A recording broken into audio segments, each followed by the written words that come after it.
Hi అండి. ఎప్పుడు చెగోడీలు చేసుకోవడం చెప్తాను. చెగోడీలు చేసుకోవడానికి ఫస్ట్ గిన్నె పెట్టి దానిలో గిన్నె పెట్టుకోవాలి. ఇప్పుడు ఫస్ట్ మిక్సీ గిన్నె తీసుకుని అందులో పచ్చిమిరపకాయలు, సాల్ట్,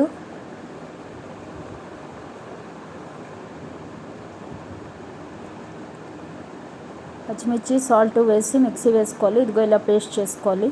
ఇలాగా చేసుకోవాలి పచ్చిమిరపకాయలని. ఇప్పుడు గిన్నె పెట్టి దానిలో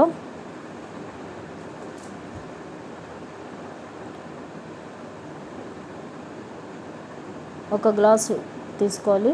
ఒక గ్లాస్ వాటర్ అయితే చూడండి ఇలాగా వాటర్ పోసుకోవాలి. అలాగా ఒక 5-6 గ్లాసులు పోసుకోవాలి. మనం ఎంత కావాలంటే అంత. 1 గ్లాస్ కావాలంటే 1 గ్లాస్, లేదు ఎన్ని గ్లాసులు కావాలంటే అన్ని గ్లాసులు వాటర్ పోసుకోవాలి.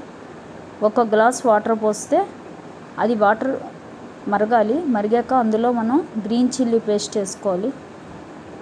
గ్రీన్ చిల్లీ, సాల్ట్ చేసిన పేస్ట్ వేసుకోవాలి. అలాగే పెసరపప్పు వేసుకోవాలి.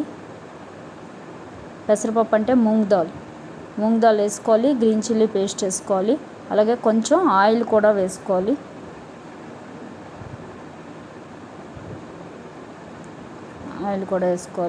ఎందుకంటే పిండి మనకి చేతికి అంటుకోకుండా ఉంటుంది, నీట్గా వస్తాయి. ఇవి ఇప్పుడు మరగాలి. మరిగాక ఒక గ్లాస్ వాటర్ అయితే 1 గ్లాస్ బియ్యం పిండి పోయాలి. 1 గ్లాస్ వాటర్కి 1 గ్లాస్ రైస్ ఫ్లోర్ చూసుకోండి. మంచిగా చక్కగా ఉన్న రైస్ ఫ్లోరు. మనం బయట ప్యాకెట్ కొనుక్కుంటాం కదా, అది పోస్తే చాలు.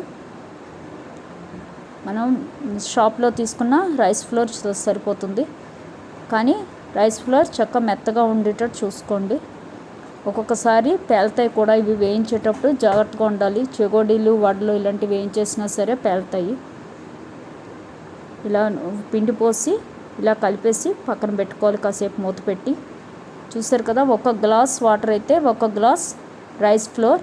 అలాగే నానబెట్టిన ఇవి కూడా వేసుకోవాలి, సగ్గుబియ్యం. నేను చేయడం చూపించలేదండి, ఇలా చేసుకుని వేయించేసుకోవడమే.